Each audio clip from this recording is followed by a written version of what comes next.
인사 나누시면서 힘내십시오 한번 인사하겠습니다.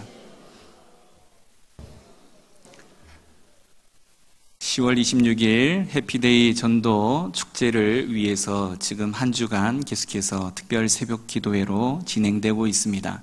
밤과 낮으로 우리가 또 직장에서 삶의 현장 가운데에서 애쓰고 수고하시다 보면 자칫 우리의 건강을 또한 해칠 수 있는 그런 요소들이 있기 때문에 날씨도 또 차가워지는 그런 상황입니다. 모두들 건강하시고 서로 격려하시면서 힘을 내실 수 있으셨으면 좋겠습니다.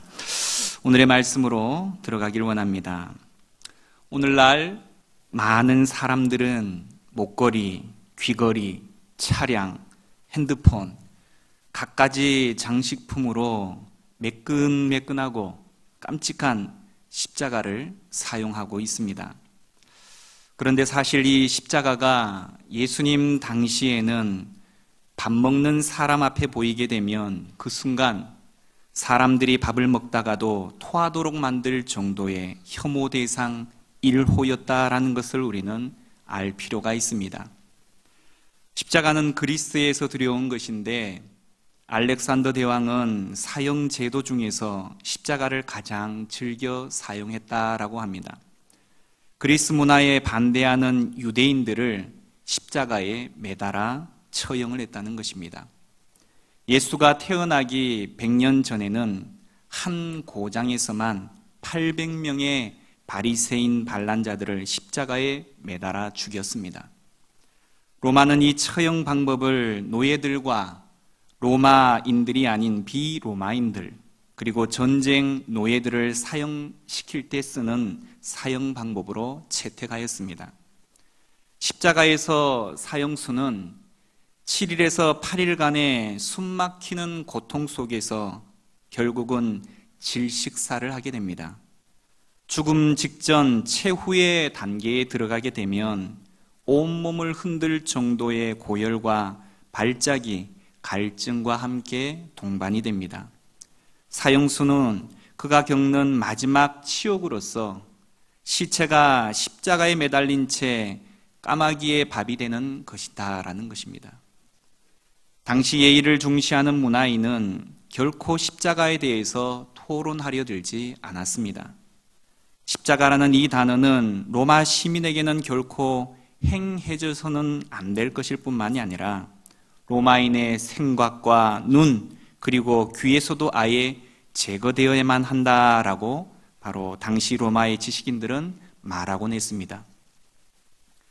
이토록 거부감을 넘어 수치심을 주는 십자가가 하나님이 만드시는 구원의 유일한 길이라고 전했던 초대교회가 당했던 고통과 또한 그들의 어려움은 과연 어떠했을까요? 현대 기독교의 상징이 된 십자가가 예수님 당시에는 사람들이 믿음을 갖는데 십자가보다 더 지독하고 끔찍한 장애물은 없었다는 것입니다. 또한 십자가에 달리신 예수로 나타나신 하나님은 1세기 당시 그리스와 로마의 죽지 않은 신들과 너무나 차이가 나 보였습니다. 당시 이방인들과 유대인들은 바울의 메시지를 똑같이 증오한 것은 너무나도 당연했다라는 것이죠. 그가 전한 메시지는 인간의 이성을 초월한 것이기 때문이라는 것입니다. 예수님 당시 로마에서 유행했던 우스개 이야기가 하나 있어서 제가 잠시 소개할까 합니다. 그 유대 사람 말이에요. 옛날부터 메시아인지 하는 구세주를 기다리던 그 사람들한테 한 사람이 오기는 왔답니다. 그런데 너무나도 웃긴 사실은 그 사람이 나사렛이란 완전 시골 동네 목수의 아들로 태어났는데도 자신을 하나님의 아들이라고 주장한다는 것입니다. 게다가 또 자기가 세상을 구원할 구세주라고 한다는 겁니다. 그런데 재미있는 건 그 자칭 구세주라는 친구가 십자가에서 그냥 팍 죽어버리는 방법으로 세상을 구한다는 거 아닙니까? 세상에 농담도 좀 말이 되는 걸 해야 믿을 수 있죠. 성도 여러분, 바로 이것이 당시 교육받은 사람들이 십자가 복음을 향해 가지던 반응이었다라는 것입니다. 십자가는 하나님께서 결코 인간 스스로의 힘으로 믿지 못하도록 하기 위해서 단단히 작정하시고 만드신 방법이었습니다. 인간이 결코 십자가를 믿은 이후에 내 힘으로 믿었다, 나의 결정으로 이 십자가를 선택했다라는 말이 아예 처음부터 나올 수 없도록 하기 위해 만드신 하나님의 특별한 방법이라는 것입니다. 초대교회 당시 십자가는 결코 듣는 사람들로 하여금 중립적인 위치에 남을 수 없도록 하였습니다. 그 메시지를 듣는 순간 그 속에 담긴 말할 수 없는 모순과 역겨움에 이거 완전 미친 자들의 종교 아니야, 이런 것들 안 잡아가고 도대체 뭐 하는 거야? 라고 문을 박차고 나오거나 아니면 하나님의 은혜로 인해 도저히 정상적인 인간이라면 믿을 수 없는 이 끔찍한 십자가를 오히려 사랑하게 되는 구원의 기적이 일어났던 것입니다. 무엇보다 오늘날 수많은 사람이 교회를 수십 년 다녀도 여전히 중립적인 위치에서 신자가 아니라 교인으로 살아가는 이유 중에 하나는 강단에서 선포되어지는 복음이 초대교회 당시와는 본질적으로 차이가 나는 거리낌의 십자가를 선포하지 못하고 있기 때문일 것입니다. 과거 누군가가 십자가를 믿고 기독교인이 되었다라면 그 믿음은 하나님이 주시는 것이구나 라고 모두가 인정했다는 것입니다. 왜냐하면 십자가를 구원의 길로 믿는다는 것이 그 당시 상식적으로 말이 되지 아니하였기 때문인 것입니다. 바울은 십자가 속에 들어있는 본질적인 요소에 대해서 오늘 본문에서 말하고 있습니다. 그 내용에 대한 이상한 복음의 특징을 한 서너 가지로 제가 요약해서 말씀을 드려보려 합니다. 그 첫째가 무엇보다도 복음은 오로지 한 인간에 대한 이야기이고 믿음이기 때문에 어리석어 보인다라는 것입니다. 게다가 무슨 대단한 가문도 아니라 그런 한 인간의 로마 식민지에서 태어난 천민 출신의 사형수에 대한 믿음이다라는 것입니다. 그 청년은 자기 이름으로 책 한 권 쓴 적도 없습니다. 33년 남짓 살았던 당시에도 많은 사람에게 배척을 당하고 결국 가장 비참한 방법으로 사형당한 한 청년에 관한 것이다라는 것이죠. 당시 로마에서 식민지의 한 사형수를 믿는다는 것은 이 기독교의 복음이 어찌 부끄럽지 않을 수 있었겠습니까? 일제 당시 일본인 중에 조선 출신의 어느 청년을 따르는 사람이 있다라고 한번 가정해 보기를 원합니다. 그가 일본 사회에서 과연 어떤 취급을 당하겠습니까? 게다가 21세기를 사는 우리는 그 식민지 청년과 무려 2000년의 간격을 두고 살아가고 있습니다. 까마득한 2000년 전 지도에서도 찾기도 힘든 이스라엘이라는 한 식민지에 태어나 33년을 살다간 죽은 그 청년, 우리는 그를 구세주로 믿고 있다는 것입니다. 이게 과연 상식적이거나 말이 되는 이야기입니까? 라는 것입니다. 두 번째로 복음은 철학과 달리 인간 이성과 논리에 결단코 의존하지 않는다는 사실입니다. 복음은 무엇보다 논쟁하려 들거나 설명하려 들지 않는다는 것입니다. 단지 선포할 뿐입니다. 나만이 진리다라는 것입니다. 무조건적으로 선포만 있다는 것이죠. 왜 기독교만이 진리입니까? 라고 물으면 나만이 진리니까 그렇다라고 말도 안 되는 이야기로 입을 꾹 다무는 것이 바로 우리가 믿는 종교입니다. 똑똑한 인간의 눈으로 볼 때는 이 얼마나 일방적이고 어리석어 보이고 비이성적인 종교입니까?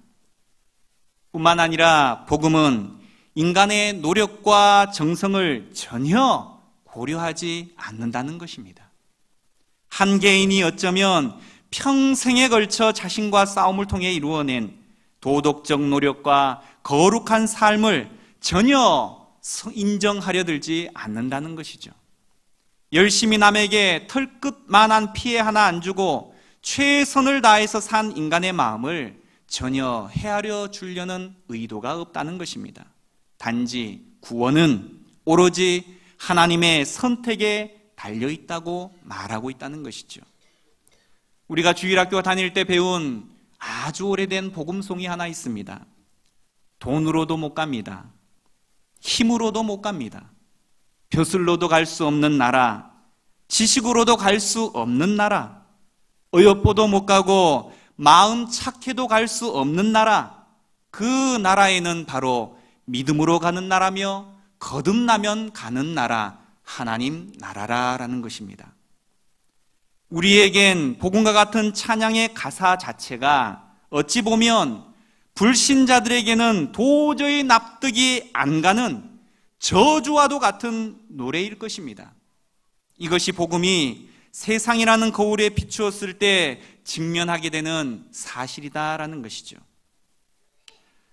내가 아무리 복음을 믿고 그 능력을 체험했다라고 하더라도 우리는 그 순수한 신앙과 열정만으로 세상을 살아가려 할 때 세상 사람 모두는 우리를 보고 비웃을 것이고, 또한 그때 그들 앞에서 항상 당당하게 살아가기라는 것은 매우 힘들다라는 것을 믿음 안에 살아보려 애쓴 사람들은 알 것입니다.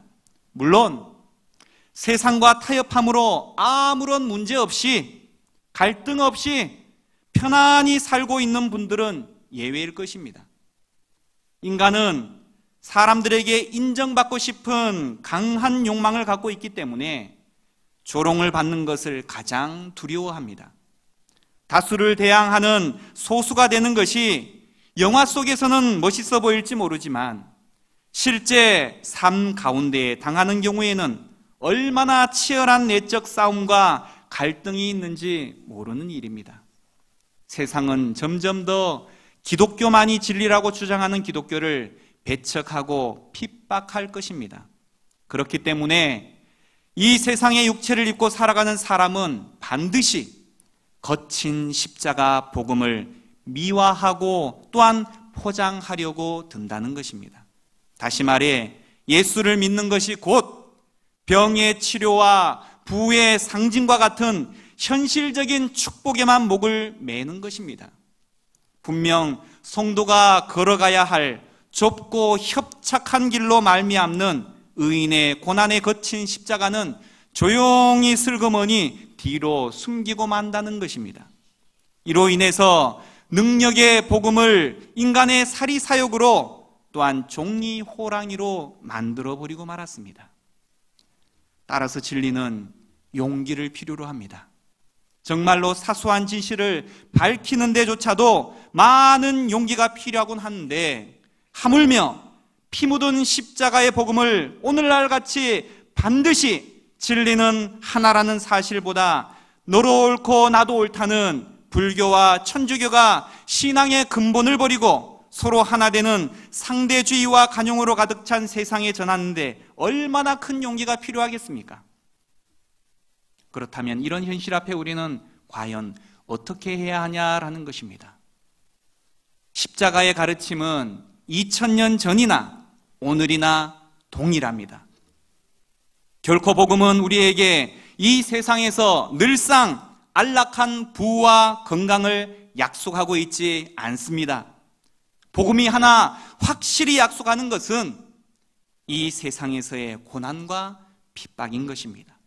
그런데 이 고난과 핍박을 어떻게 이길 수 있느냐라는 것입니다. 복음이 바로 하나님의 보복으로 완성되기 때문입니다. 하나님의 보복은 이 땅에서 고통받는 성도들의 복음이며 핍박받던 성도들의 승리의 순간이 된다는 것입니다. 이사야서 61장 1절과 2절에는 그 하나님의 보복에 대해서 이렇게 설명하고 있습니다. 주 여호와의 영이 내게 내리셨으니 이는 여호와께서 내게 기름을 부으사 가난한 자에게 아름다운 소식을 전하게 하려 하심이라. 나를 보내사 마음이 상한 자를 고치며 포로된 자에게 자유를, 갇힌 자에게 노임을 선포하며 여호와의 은혜의 해와 우리 하나님의 보복의 날을 선포하여 모든 슬픈 자를 위로하되. 아멘. 따라서 이 세상에서 내게 필요한 것을 얻으려고 복음을 믿고 사용하는 순간 그 복음은 이미 복음이 아닌 것입니다. 그런 사람에게 하나님이 그들을 위해서 친히 보복해 주셔야 할 대상은 아무것도 없어진다라는 것입니다. 기독교의 궁극적 가치는 미래에 있습니다. 물론 구원받은 현재도 매우 중요합니다. 그러나 성경은 현재를 나그네 인생으로 정의하고 있습니다. 나그네에게 물론 여정 그 자체도 중요하지만 가장 중요한 것은 도착할 집이다라는 것입니다. 오늘날 교회에서 실종된 한 가지 개념이 있다면 그것은 하나님에 대한 두려움일 것입니다. 다시 말해서 거룩하신 하나님이 교회에서 철저하게 사랑의 하나님으로만 대체되고 말았다는 것입니다. 복음이 무엇인지를 말하고 있는 로마서 본문에 시작되는 1장 18절은 하나님의 진노라는 말로 시작이 되어집니다. 그리고 이 로마서는 5장에 가서야 비로소 하나님의 사랑이 처음 등장합니다. 그 전까지는 오로지 거룩하신 하나님 앞에서 우리가 어떤 상태인지를 철저하게 낱낱이 보여주고 있다라는 사실입니다. 이는 다시 말해서 진노하시는 하나님을 알기 전에는 결단코 하나님의 사랑도 하나님의 은혜도 알 수가 없다라는 것입니다. 뿐만 아니라 하나님이 얼마나 죄를 끔찍하게 미워하시는지를 알기 전까지는 결코 그런 죄인을 사랑하신 하나님의 그 크신 사랑을 우리가 다 알 수가 없다는 것입니다. 죄에 대한 진노가 실종된 하나님의 은혜는 결코 우리에게 온전한 은혜로 다가올 수가 없는 것입니다. 하나님의 진노, 그 진노가 처음 드러난 곳은 바로 우리 주님의 십자가를 통해서입니다.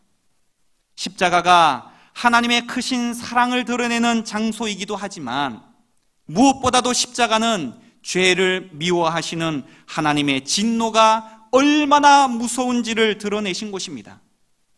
죄를 용납할 수 없는 하나님의 거룩이 당신의 독생자를 죽이면서까지도 지키셔야 하는 거룩인 것을 보여주신 곳이 바로 십자가다라는 것입니다.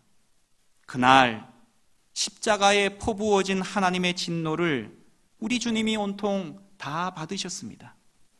하나님의 진노를 혼자 짊어지고 받으신 그 예수님의 공로가 무한히 크고 완전하기 때문에 우리는 믿음으로 예수님을 나의 구주로 영접하면 그 진노에서 온전하게 완전히 해방함을 받는 것입니다.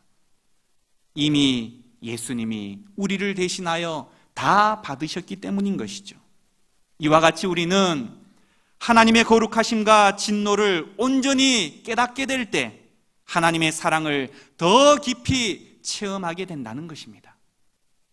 또한 하나님의 두 번째 진노는 바로 미래에 있을 심판에 있습니다.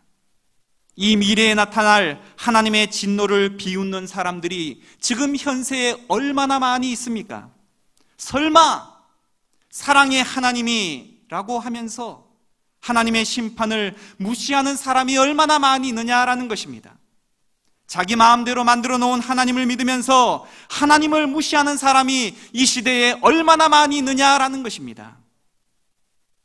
왜 복음을 좋은 소식, 굿뉴스라고 말합니까? 복음이 건강을 주기 때문입니까? 복음이 돈을 벌어다 주기 때문입니까? 인간 관계를 잘 하도록 도와주기 때문입니까? 복음이 복된 소식인 이유는 오로지 한 가지입니다. 그것은 예수님께서 하나님의 진노를 나 대신 이미 다 받으셨기 때문입니다. 그래서 하나님의 그 무서운 진노를 내가 더 이상 받지 않아도 된다는 것, 그래서 복음은 복된 소식인 것입니다. 따라서 거룩하신 하나님의 진노를 모르는 한 우리에게 복음은 결코 기쁜 소식이 되지 못할 것입니다.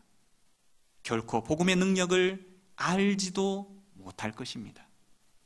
이토록 거친 십자가, 인간을 모욕하는 십자가를 부드러운 십자가, 인간을 기쁘게 하는 십자가로 바꾸려는 것, 공의의 하나님을 오로지 사랑의 하나님으로만 바꾸는 것은 복음을 반쪽짜리로 만드는 행위다라는 것입니다. 이런 복음 속에 살아계신 하나님은 그냥 친절한 하나님 정도로 남을 수밖에 없는 것입니다. 따라서 죄를 깨닫기 위해서는 율법이 먼저 전해져야 합니다. 교회를 다니는 사람들에게 복음은 두 가지로 다가옵니다. 정말로 기쁜 소식이거나 아니면 그냥 소식이거나. 복음의 진리가 말 그대로 기쁜 소식이 되기 위해서는 정죄함이 우선되어야 합니다. 오해가 없기를 바랍니다.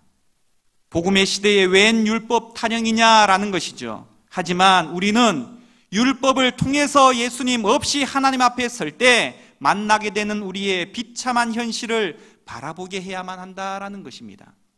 로마서 7장 7절에서 9절은 이렇게 이야기합니다. 그런즉 우리가 무슨 말을 하리요? 율법이 죄냐? 그럴 수 없느니라. 율법으로 말미암지 않고는 내가 죄를 알지 못하였으니 그 곧 율법이 탐내지 말라 하지 아니하였더라면 내가 탐심을 알지 못하였으리라. 그러나 죄가 기회를 타서 계명으로 말미암아 내 속에서 온갖 탐심을 이루었나니 이는 율법이 없으면 죄가 죽은 것임이라. 전에 율법을 깨닫지 못했을 때에는 내가 살았더니 계명이 이름에 죄는 살아나고 나는 죽었도다. 따라서 율법이 바로 선포되지 않는 곳에 죄인은 없는 것입니다. 죄인이 없는데 어찌 용서와 구원이 무슨 소용이 있겠습니까? 말씀을 통해서 나의 죄된 실체를 바라보는 그곳에서부터 구원의 은혜에 대한 갈망이 시작되어진다라는 것입니다. 우리는 우리가 처한 위험을 바로 감지하고 죄 속에서 안심하지 않도록 깨어 있어야 한다라는 것입니다. 이것은 우리가 살고 죽는 매우 중요한 문제다라는 것입니다. 요즘 부부가 아이를 한 명만 낳는 가정이 많아지고 있습니다. 힘들다는 것이죠. 키우기가 어렵다는 것입니다. 또한 자식에 대한 사랑과 보살핌 또한 극진하다 못해 지나칠 정도의 경우를 많이 만나게 됩니다.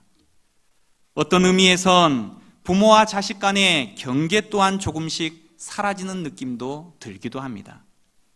자식을 제대로 꾸중하지 못하는 부모가 점점 늘어나고 있다는 것입니다. 회초리로 자식을 때리는 것을 상상할 수도 없는 시대가 곧 도래하지 않을까 싶습니다.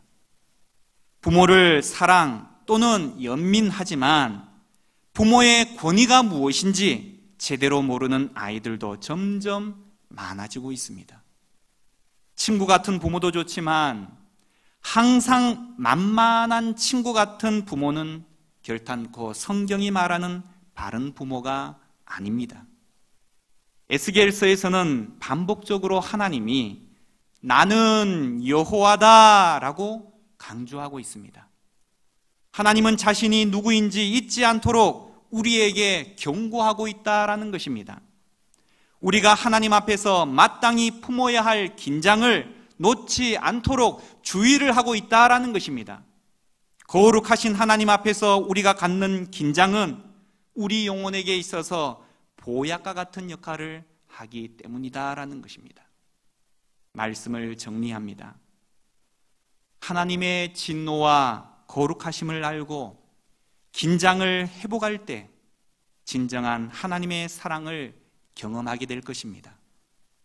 하나님의 심판과 보복은 반드시 있을 것이며 그날이 우리에게 큰 기쁨이 될 수 있기 위해 우리는 오늘을 준비하며 살아가야 한다는 것입니다.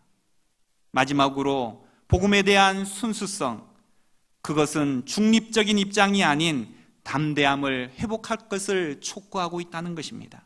다시 말해 세상의 한 다리, 믿음의 한 다리를 걸치는 양다리 어정쩡한 믿음으로 복만 찾지 말고 담대함으로 거친 십자가를 선택하라라는 것입니다.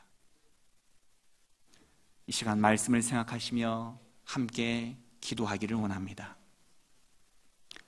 우리가 믿는 예수님의 십자가는 매끈매끈한 장식용의 일회용품이 아니라 혐오스럽고 거친 고통의 십자가입니다. 그 십자가는 지금도 우리를 향해서 물어오고 있습니다. 거친 십자가를 사랑하거나 아니면 이 끔찍한 십자가를 내던지고 편안한 세상의 품에 안길 것인가? 결단하라는 것입니다. 더 이상 중립적인 지대는 우리에게 없습니다.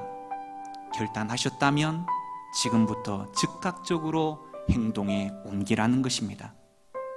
복음 앞에 편안한 안락만을 추구하지 말고 진정한 말씀 앞에 철저히 훈련받으며 고개를 숙이고 순종하기를 결단하는 기도를 이 시간 드리기를 소원합니다. 기도합니다.